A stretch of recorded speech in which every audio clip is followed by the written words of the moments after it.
Bienvenue mesdames et messieurs, merci encore d'être les nôtres sur Voice of Congo. Voilà l'actualité autour procès, ouverture, il y a procès à Vital Kamerhe et le sali ouverture déjà, mais qui ça là, soulever irrégularité, en forme, identifier, il y a des questions aussi posées et puis il y a Vital Kamerhe dans le tribunal et puis tribunal a jugé qui bon, il y a dans la chambre, c'est une liberté provisoire, mais en chambre des conseils, il y a le filmango et la médiatiser parce qu'il y a des secrets intimes et le et ça les que ça la mais procès bandit. Voilà, nous allons un peu discuter, analyser avec les porte-parole de l'Union des Républicains. Pour les Mbumba, ces dossiers, si l'État va encore nous permettre, nous allons aborder l'affaire, il y a plainte ou dénonciation, il y a Ndeko, évêque Mukuna Oyo, les loyers qui paient plainte contre Joseph Kabila, j'allais dire, et puis polémique autour de ça, c'est comme si Batumsou Balobi, il a raté l'occasion, va soutenir Ango par rapport à Bamsou Balobi, non, à éviter qu'à se rendre compte que non, Joseph Kabila a protégé la loi portant avantage et puis portant les anciens statuts anciens chefs de l'État. Alors, en tout cas, sans plus tarder, Mbote Monamboka pour les Mbumba.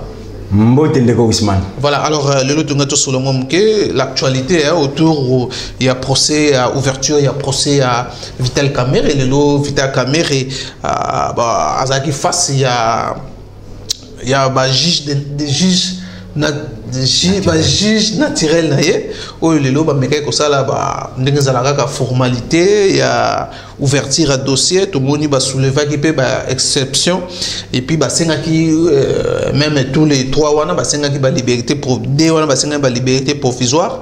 Alors na habité comment on a contour il y a dossier à Vital Kamerhe na où tout le monde lelo tout le monde peut que Vital Kamerhe c'est comme si a wangani Jamal Awangani chargé à logistique et à présidence et voilà un peu n'habité commentaire nous avons un dossier Vital Kamerhe ndengeza okende.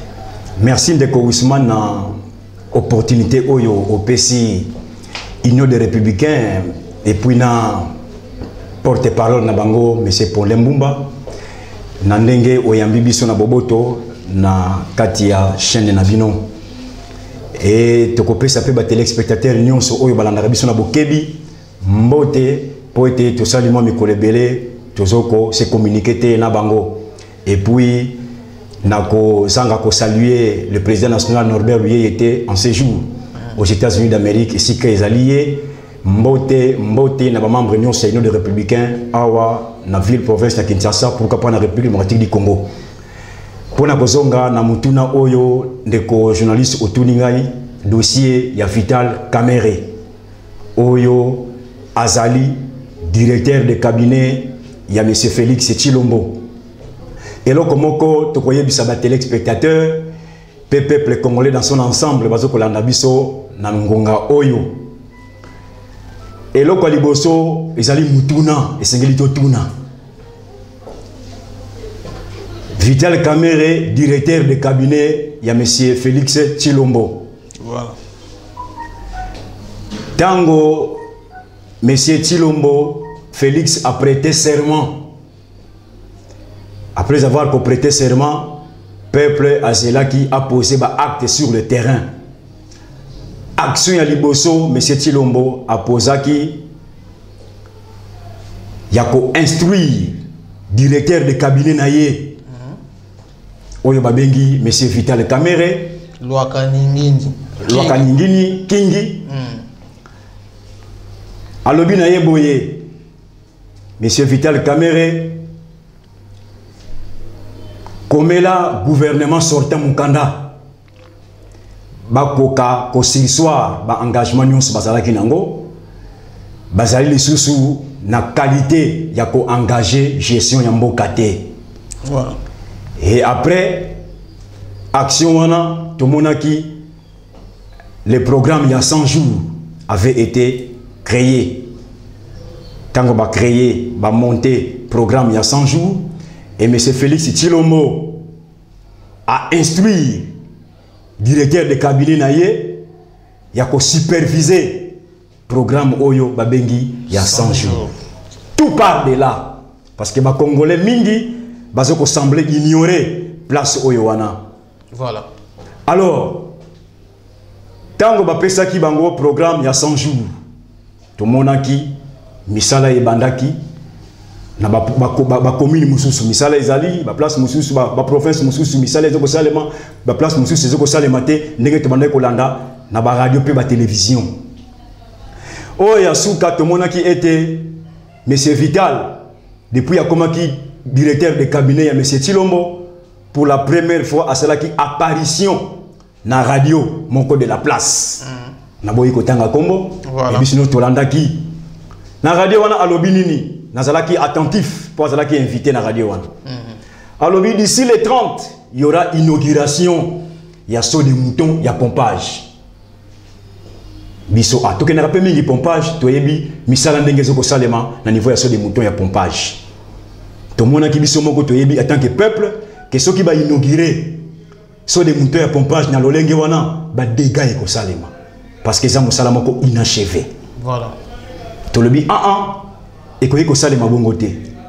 Quelques jours après to moni baye avant les 30 baye ko monter podium pour na nini lobby monsieur Tshilombo akoya awa pour na inauguration. Batu ya Kimbwala, batu ya Malweka, batu ya Mbudi, batu ya Mazal, balobi soki ba inaugurer na minute oyo na état oyo toko suka ndenge nini. Et comme pour que ne Mbudi, on a un problème. Pour que ne Malweka, difficulté. Pour que ne Kimbwala, on connaît que les nini.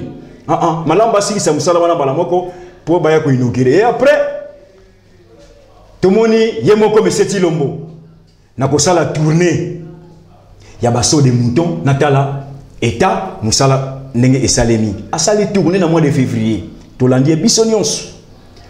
Il avait constaté des failles tango wakena conseil des ministres il y a un vendredi a PC rapport que tala a suggéré va créer commission d'audit na niveau ya présidence. Voilà. Vérité oyo batbaye bakayangote. Audit fait salama. Tango basali audit a proposé audit na niveau ya présidence. Monsieur Ilunga Ilukamba a s'opposé à l'objet non audit que ça les maté na niveau ya présidence concernant basso des moutons parce que affaire y a rétro-commission. Souvenez-vous avec l'IGF, inspecteur général des finances, au Loba qui pour 15 millions, jusqu'à présent, Congolais a la suite, au Loba qui nini, justice et au la moussa, mais jusqu'à présent, tous en a résultat. Biso temoni, biso ilunga ilukamba, temoni que, token de tout droit au but, justice et prendre et saisir le dossier, na maboko. Voilà. Tout le monde a dit que, et loko oyo, M. Félix a proposé qu'il a conseil des ministres, et les cas quittés. Ndeya Ilunga Ilukamba et les Kaki. Quelques jours après. C'est la lettre et a fait. C'est que même ta comme là qui.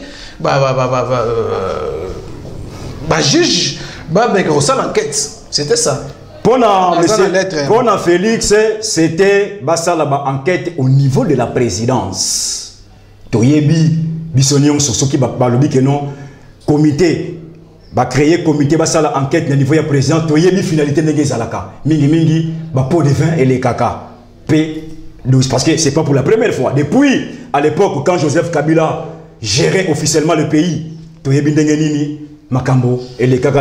Alors, quand on va communiquer à niveau après quelques jours, Toyo qui rencontre, il y a plus de 2 heures du temps entre Vital Kamerhe, na monsieur Kabila et Salimina Jelem, c'était le 24 mars. Bakutanaki, Batibasala qui remarquait l'été. Basolola qui nini, Toyebité. Et l'on voit na début, il y a mois de mai, Toyo Kaboye, dossier, non, début mois d'avril, Toyo Kaboye, dossier Vital Kamerhe. Tunda Kasende a saisi opportunité, justice, c'est parce que M. Tunda Kasende, Azali numéro 1, il y a justice congolaise. Voilà. Tango va transférer, va inviter Vital Kamerhe à niveau, il y a parquet près de la cour. Là, il y a un historique. Alors, dans le ici, parce que bien, on se dit, pour qu'il fanatisme et l'équipe n'a mis tout les Congolais.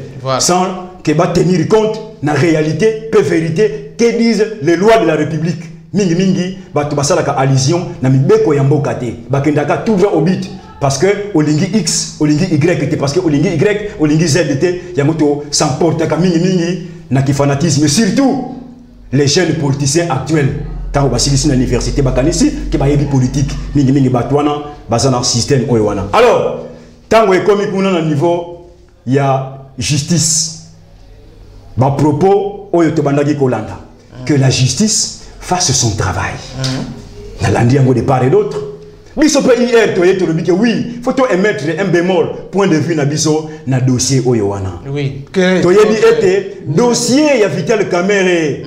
C'est l'arbre qui cache la forêt. Ça va couler beaucoup de gens dossier Oyowana.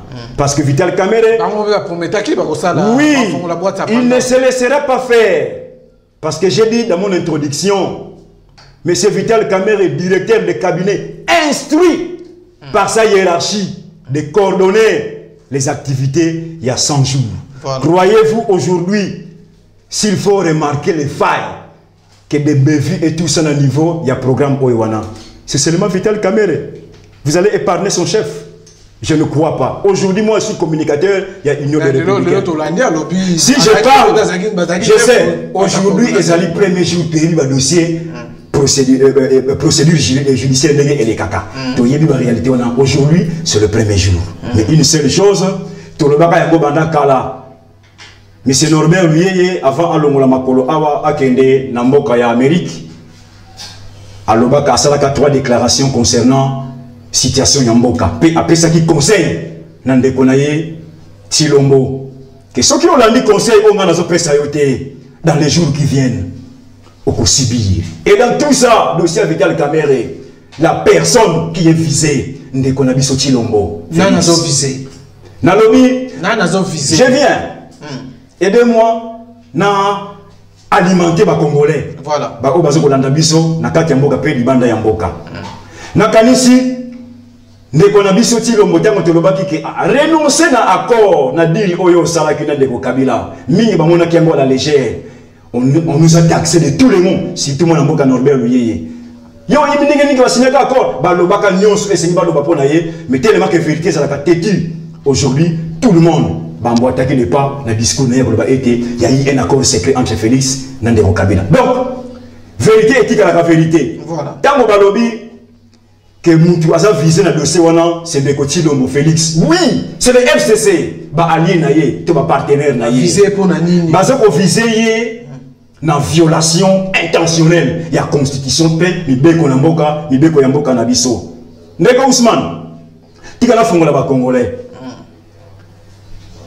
Ndeko Kamerhe a condimate que honneur naye et ça la sali yemoko et pourtant azala qui na hiérarchie o ya badaiko obéir.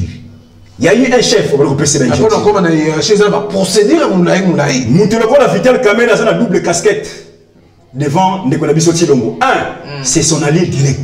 Deuxième casquette. Deuxième directeur de cabinet. Pourquoi des crocs agents pour la communaie? Qui l'a fait l'ombrage pour Amon Ndeko Félix? Personne. Pendant que mon Félix, attends la minute, on dit que non, l'homme a comment bien, c'est là l'homme a 12 heures par Koutana. Pourquoi? Parce que la double casquette à Zanango, à sa facilité, il y a comment on a collé Kabatou Soussou.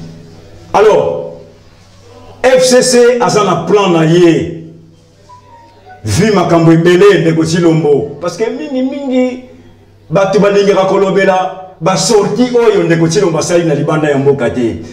Na makambo yake na kokosala batu balobela kayango te ba promesse apesi kuna ke tango na kozonga na kosala bona boy kuna pe communauté internationale ba bazelaka tango bazeli batali ba action ezoko poser sur le terrain batali ke oyo FCC esali bango passe balobi tout ça c'est notre allié à la base de la situation oyo alors balobi lokola Ndeko Tilombo lobaki que tous en état de droit, donc il y a une logique état de droit, que la justice fasse son travail. Voilà. Et justice à quoi valait ba tebele na dossier Oyo Vital Kamerhe bazoko sambisa ye ndenge tolobi que FCC azana plan na ye asia boutikaki que Ndeko Félix finira par être traduit en justice. wana mingi bakolobaki ah bolobaka bongo oui tant que il y a un deal entre Félix Nandero Kabila aujourd'hui nous tenons sa précipitation raison et tu l'as vu les sous mais qu'on Robert Louyeye en date du 7 mai a été la conférence de presse à partir des États-Unis à lobby boye le sort des soi-disant président de la République est déjà scellé par ses partenaires mais il n'est jamais trop tard pour mieux faire. Voilà. Proposer comme d'habitude. Dialogue et accord cadre. Étant donné. Ah, bino dialogue, voilà. Évolue. Même la communauté internationale ne parle pas dans dialogue. Ousmane, Lelo, Union des Républicains, les partis politiques et Bundaka, na Kimia, Tozalina, armée moko quelque part, tout Bundaka, tout non violence. Ce qui n'a qu'un message à péter, donc un message à lui. Non. Voilà. Alors, le Congo a besoin d'une paix. Raison pour laquelle l'Union des Républicains a ça a toujours proposé. Parce que la Koya a été que non le baquet. Oh non. Le Congo est comme une voilà. Bazo Massas, Bazo Minduki, Congolais. Privilégier toujours la voie pacifique pour résoudre les conflits. Voilà. Alors les contours de Beta Massola contour et ouverture à procès. Conclusion, retenir.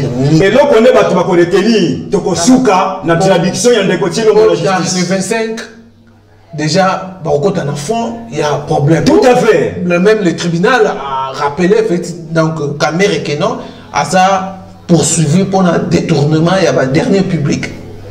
Nakanisi, Makambesa est belé, Nakati. Les gens ont dit que c'est le premier jour. Nakoya les avant les 25, Nakoya ko bimisa biloko mosusu parce que tant tellement que ça vraiment un parti, ba biloko mosusu tokena na ngo malembe. Mais eloko moko ne congolais les lois qu'on retenir. Les FCC a déjà boutiqué un plan pour traduire Ndeko Tshilombo na justice pour violation intentionnelle de la constitution. Makambeza est belé concernant violation de la constitution. Violation constitutionnelle, violent par rapport à quoi? Par rapport à quoi? Il y a personne directeur de cabinet à Salamakambutu. Si le directeur de cabinet n'a agissé à respecter Mibeko Yambo Kate Ndeko Ousmane. Nakanisi ba marché monsieur Souyo et Bidengini les Salemi. Croyez-vous que le marché des Salemi, chef n'a pas gagné? J'ai dit non, chef Wayebi. Parce qu'aujourd'hui, Tinaye Awa. Croyez-vous que Ngata on a défendre l'Union des Républicains d'Habitat et Minene, non, mais il habité. Il faut Ayeba. Que oui, les communicateurs passent là, voilà le message. C'est même le pasteur Obengaïga, Nazara qui prêtait. J'attendais le message à M. Norbert Veillé que je savais en passant. Quand on a dit le message, Naye. Donc, Nyon So Oyo, directeur de cabinet à Salaki, chef Naye, Ayebaki. Donc, tu peux retenir quoi? Bako condamné Kamer était ba condamné Félix selon Yogo Kamer est ce qui va condamner bon balingi sa Félix. C'est deux points de mesure. Donc son Yoki c'est comme si procès on est un procès politique. Procès politique non baloba gini. Justice et ça la musala nango. To keka la logique de la justice. To côté la justice ni ngo bimisa. Mais biso ndenge te ba toujours na capacité de défoncer par événement.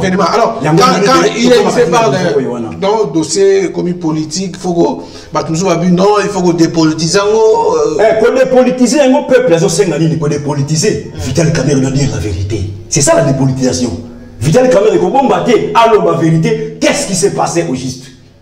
Au quoi épargner qui agissait au nom de qui? Il a déjà cité, n'a pas question à poser la souka, il a cité déjà 9. Au Bazali, bah non, ça a tout ça continue. On le dit bien que les premiers jours, les 25, tu connais comme un parce que le va continuer la chambre de conseil. Chambre de conseil. Donc, parti, Kamer va avancer, motivation, la liberté provisoire. Donc,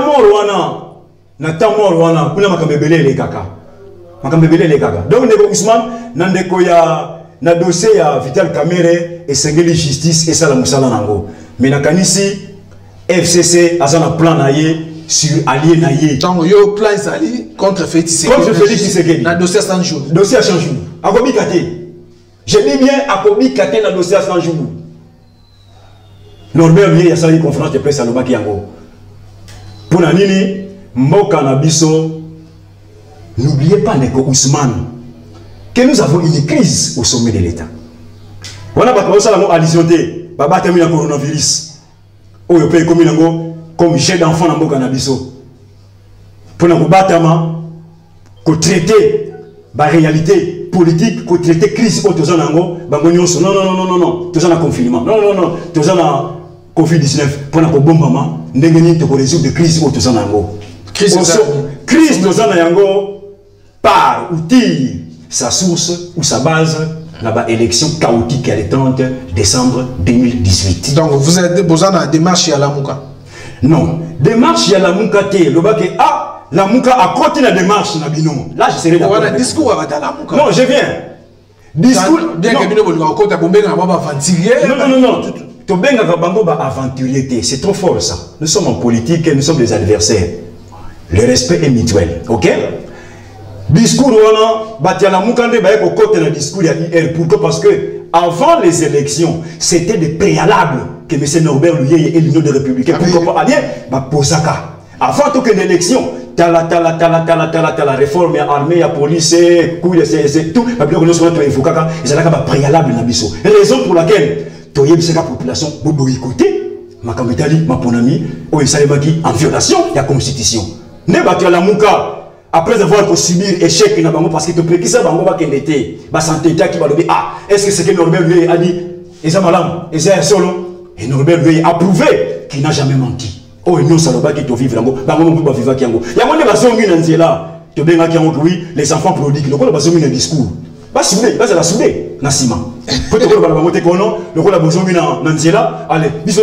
Non, c'est notre discours à nous. Tous les journalistes sérieux, que le discours des républicains est allié. Voilà, alors par rapport à tout ça, le marche, même dans Bukavu, il y a une marche pour nous soutenir le procès Vital Kamerhe, Tomoni, Moutami Toumbi, et puis, à l'Omoni Bilamba, tu comprends, est-ce que Bandeko ya Bukavu, Bazana, et ça, dans l'état de droit, la démocratie va manifester pour Vital Kamerhe. Est-ce que vous allez maîtriser le dossier, affaire, bien ou comment? C'est là où parfois, Ndeko Ousmane, n'a beaucoup la question, mais j'aimerais bien évoquer Elo Komokoboye. Moi, quand on a dit que ça passe parce que tu sais, il y a deux catégories, il y a des acteurs politiques.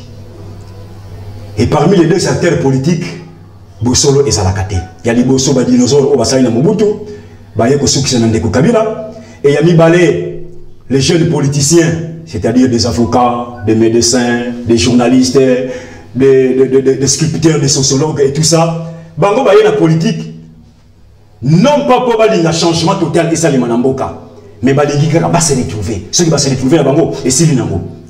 Pour ceux qui savent que nous avons un changement Namboka, mais tu peux vivre Makambo, tu peux vivre Namboka. Mais Bango, c'est le Bango Nini, Bango Kokanga, Mana, dinosaure, Oewana, après si Bango parcelle, il y a gestion. Pour la Bango, ça suffit. L'essentiel, il se retrouve, changement Mboka à Lingi Angote. Il y a un moment que Mboka Nabiso et ce qu'il était. Parce que après tout, la politique est au-dessus de tout. Quelle que soit votre grandeur, quel que soit vos bagages et tout ça, la politique est au-dessus. Makamande Konabiso, c'est la nostalgie. Oui, c'est ça la bande de ya Bukavu. Nostalgie, il y a leader Nabango. C'est normal. Ce qu'il y a c'est c'est suite, il y a dossier, il y a leader Naye. Ndeko Kamerhe. N'a sens on a scellé yango. Mais bon, et donc comment on est peut-être bailler bakapé politique ndenge zolekela. Pour ceux qui bailler baka politique, la manifestation il y a que ça mais il y a un modèle qui a soutenir bande de criminels. Ah oui, ça là côté. Ceux qui bailler baka politique. N'engé Norbert Louyé, Azotangi Sakabiso. Peut-être que le INC va soutenir leurs leaders, ils ont péché. Bon, et ça, ils sont montés pour soutenir le leader. Mais, il y a pour soutenir le Camonini. C'est comme le Norbert Louyé. Oh, il y a le président national de l'Union des Républicains. À quelque chose là, à quelque chose détourné, malheureusement que na conscience na ye, à comme na niveau là à supposer que ye azalaki na place ya batu mususu boto ça ba détournement oyo. Allez les longa na leka na soutenir détournement na à cause là en contradiction na oya yebisa na biso. D'où Mateya oya pesa kabiso na kalisi yemoko asa exemplaire, asa modèle. Donc bandeko na biso wana tokosenga na bango ba ye ba politique ya mboka ndenge nini etangolaka. Baza la ba suivi bazo maîtriser ba méandre. Voilà l'expression. Bazo maîtriser d'abord politique ya mboka na biso ndenge nini etangolaka. Peu politique en général, baza na maîtrise nango te. Pour ça na maîtrise nango makamuso ba ko salati. Voilà mesdames et messieurs, vraiment c'était les premières questions tout ça là qui nango. Je crois que Bolandi par rapport à ce qui s'est passé aujourd'hui, ouverture il y a dossier, il y a affaire à Vital Kamerhe, Jamal et l'autre les noms m'échappent. Donc voilà, donc toujours c'est là. Les 25 Kamerhe aussi soulever qui demande à liberté provisoire. Il y a Kamerhe, il peut bénéficier d'un mot. Babanda qui a mokala. Deux fois déjà. Troisième fois, il peut ça va en tribunal. Bon, tu éviter. Naturel européen, c'est possible. Par rapport, il y a un rapport, par rapport, il y a le parquet général, les indices de culpabilité, il y a ma cas, c'est ça, c'est Vital Kamerhe. Ce qui m'a payé, Yango, et vous avez le coup là, 2 poids 2 mesures. Ce qui m'a payé 2 poids 2 mesures. Ce qui m'a payé, liberté provisoire. Payé liberté provisoire, voilà. Jamal Basengé. En l'occurrence, il dit qu'appelle pour une base boutique à Bango. Si réellement il y avait un nouveau régime, pourquoi il dit qu'appelle parce qu'on continue à couper? Pourquoi l'État parce qu'on continue à couper dans la prison? D'où ce qui m'a apprécié liberté provisoire, vous pensez que ce qui vous salue en mode ils allaient justice à double vitesse. Donc pour eux, Vital Kamerhe a une détention provisoire. N'est-ce pas juge dans niveau il parquet, il y a ma tête, il y a ce qui te apprécie liberté provisoire, sa fuite est à craindre. C'est là où il n'est de l'Okagi. Oh. Sa fuite est à craindre et puis il peut manipuler et tout ça. Parce que jusqu'à présent, nous avons communiqué officiel que l'homme est directeur de cabinet. Donc jusqu'à preuve du contraire, mais c'est-il on les considère non, mais c'est-il on les considère toujours directeur de cabinet. Donc normalement il devait être normalement et là comme c'est-il on devait faire les suspendre. C'est ça la procédure. Le coup la suspendre il était attiqué qui ne dit mot. De quoi avancer consent. Voilà, alors mesdames et messieurs, on va revenir prochainement avec les mêmes dossiers. Alors, autour de procédure, la polémique autour, il y a plainte qu'on a déposé, bien que nous aussi, il y a eu des gens qui ont déposé plainte à sa charge. Alors, nous allons quand même comment on a polémique autour de ça, comment. Bon, tout bien, on plainte, il y a une dénonciation. Parce que une dénonciation, il y a une plainte, tout le monde a sali dénonciation. Mais nous avons combien de procureurs? Dénonciation. Dénonciation. Dénonciation, mais bon, avec nos plaintes, on place voilà donc par on nous dit plainte, tantôt ils arrivent des dénonciations sales. Les officiels sont invités. Azala qui invité. Madame Moko, Makala. La question ne me pas la question. Il a tâtonné, il paraît. Non. Il y a un moment qui va non. Moukounapé, n'a pour Moukounate, mais n'est question autour dit. Il se peut que n'est pas sali le corona. Ce qui va mener banquet. Asali ba dénonciation d'inigno salabo ça va dénonciation ça y a plein de cités. Est-ce que bon appelons ça plainte seulement. Est-ce que aux politique bien que aux experts en la politique mais à la matière et à droit. Alors n'habitez Batoualobi, il y a une loi votée portant statut à l'ancien président de la République. Donc à ça protéger. Nous on a tapé à côté. Ça, c'est référent de bien que juriste. La loi portant statut des anciens chefs d'État a été votée dans un vide juridique. Voilà. Ok? Donc, vous voyez là-bas, loi statut portant protection de l'Assemblée nationale. Non, mais c'est ça, dans un vide juridique. C'est là où j'ai dit. Ils étaient déjà hors mandat. C'est la loi Moutinga, la proposition, n'est-ce pas? Ils étaient déjà hors mandat. C'est là où j'ai dit que bande de criminels. Beaucoup de Falisés n'a pas de bande. Non, beaucoup de Falisés n'a pas de bande. Donc, sur le plan juridique, il y a dit que les gens en place, c'était ce que tu as dit, constitution et Mokanabiso.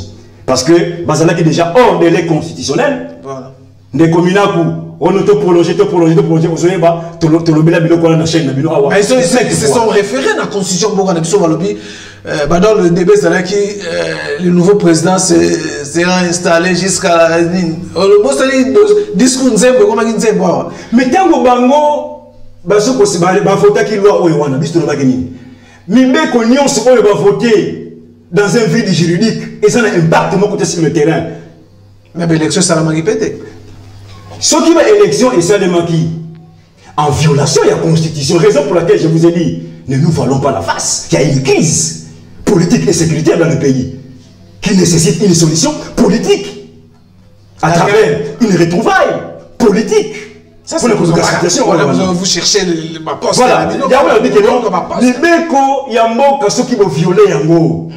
Et l'andaka, mais c'est normal, il y a en tant que professeur en matière politique, il y a ce qui est aussi les cas. Ce qui est télémi, alors, tu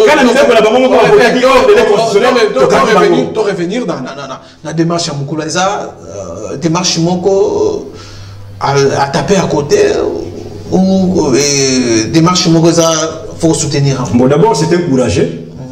Il y a que poser acte au Yowana. Ce que je soutiens dans Neko évêque, discours à Zomima. Dans mon que oui, discours avec qu'on relève, il y a une autre républicain. Pourquoi? Il y a un discours. Je viens. Landanano. Abandewabi. Et veille pas patriotique. Ok? Il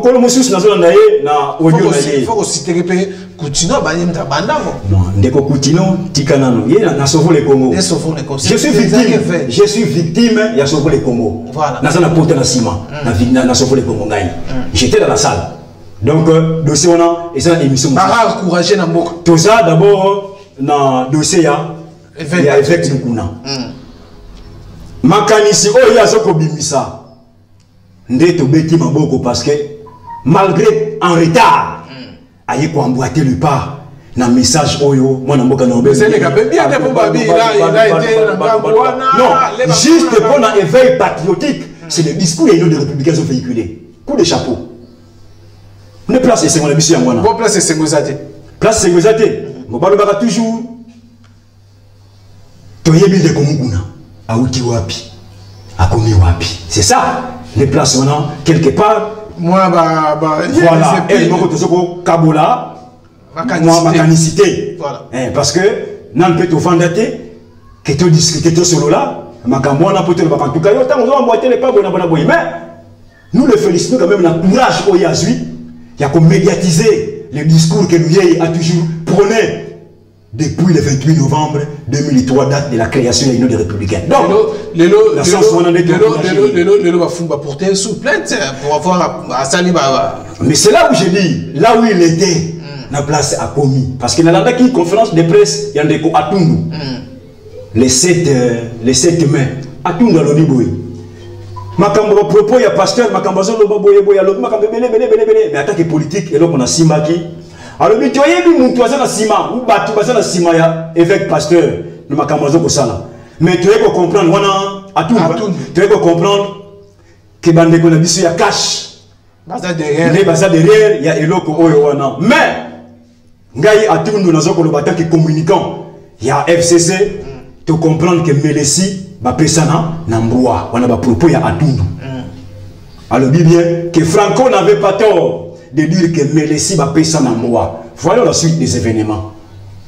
Voilà, il y a aussi une plainte contre et puis la vidéo Sextap qui est aussi déshonorée Pasteur Mukuna par rapport il a tombé dans la filet à FCC. Oui. Est-ce que ça a tombé à tomber la filet à FCC à solo pour que faire taire démarche nae combat nae. Avant, quand il y a eu Pasteur Mukuna qui soutenait le FCC. Voilà. Je l'ai suivi le 3 novembre 2018 je pense.